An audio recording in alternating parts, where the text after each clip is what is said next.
In 1893, a group of 200 radical Australians decided their country was just too broken. So they packed up their families, their life savings, their ideologies, and sailed across the world to build a replacement. They didn't just want to start new, they wanted perfection. They were going to build a socialist utopia in the middle of the Paraguayan jungle and call it New Australia. They bet everything on this perfect society, on this visionary, on this new beginning. But what happens when you take a perfect system on paper and drop it into the real world?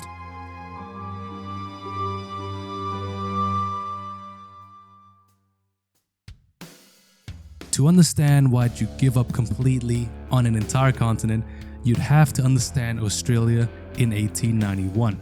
It was no longer this working man's paradise that it used to be. The 1890s depression hit like a full-speed freight train. The banking system completely melted. 34 out of 64 banks collapsed. Life savings vaporized overnight. And at the same time, the Great Shearers' Strike was basically a war between the working class, the workers, and the wealthy landowners. And the government, they sent in the military and crushed the unions and workers.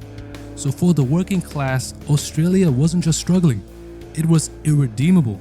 In their eyes, there was no way to change Australia, only escape to hopefully somewhere better.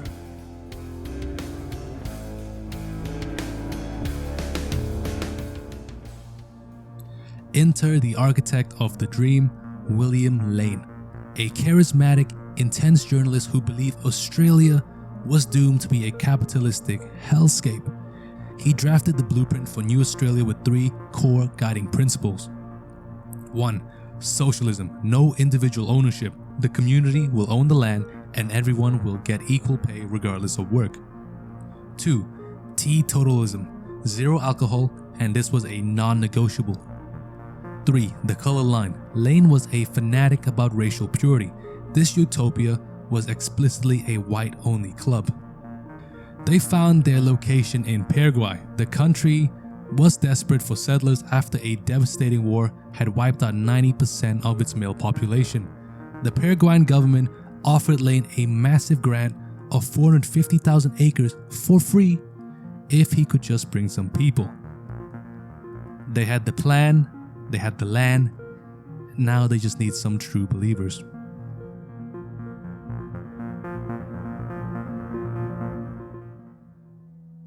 The buy-in for Utopia was steep. Every man had to pay a minimum of £60 to board the ship, the Royal Tar. Now, £60 might not sound like a lot today, but that was a full year's wage in 1893. So you could say it's similar to 60,000 Australian dollars, 50 to 60 weeks of full-time work today. People were selling their homes, their tools, all their belongings, pooling all the money they have into the colony's treasury.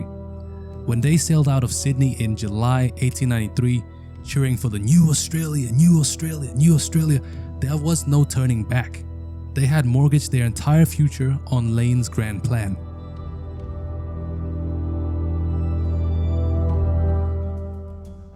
The colony arrived in Paraguay ready for paradise. But as cliche as it sounds, paradise is not always what it seems. And the perfect system, the moment people started using it, began to crumble. Failure point 1, the booze. Lane had banned alcohol, but he had forgotten that he brought 200 rough and tumble Australians.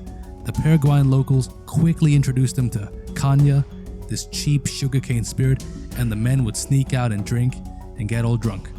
And Lane, like a dictator, reacted by expelling people for breaking the rule. Get out of here! And instantly, the spirit of mateship died. Failure point 2, human nature, just like Michael Jackson said. Because of the socialist rules, everyone received the same credit at the colony store. Whether they worked 12 hours or 0, they got paid the same. If you were hustling, sweating for 12 hours in the hot, humid Paraguayan jungle, while Joe was spending half the day drinking and the other half mingling with the locals, why would you bust your back if the reward is the same? Failure point 3, the culture shock. The utopia was a nightmare for the women. They went from doing domestic labors with the modern modern at the time, conveniences in Australia to stuck in the middle of a humid jungle and isolated. And Lane's white-only rule, practically impossible to enforce when single men were surrounded by local Paraguayan villages.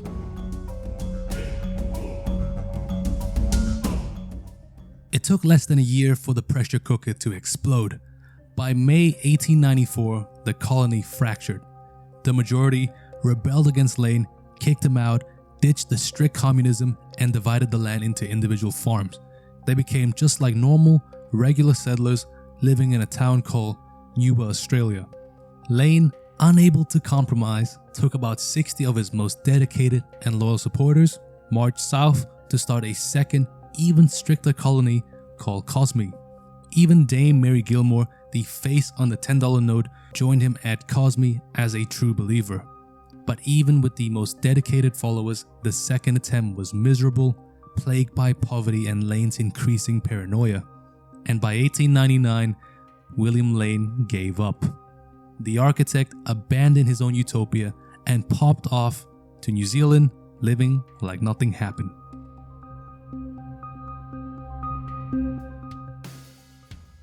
Lane left, but many settlers were stranded, too poor to return to the old Australia. Today, there are an estimated 2,000 descendants in Paraguay, still carrying surnames like Wood and Smith, the living legacy of the failed experiment. The story of New Australia is the ultimate lesson in idealistic overreach. William Lane proved that you can design a perfect system on paper, you can write the rules, buy the land, sail across the ocean. But the moment your perfect system has to deal with imperfect people, the utopia is over. And if you enjoyed the video, please like and subscribe. I put out these videos every 4 years or so you might just want to ring the bell to make sure you don't miss the next one 3 to 4 years from now. Thank you for watching.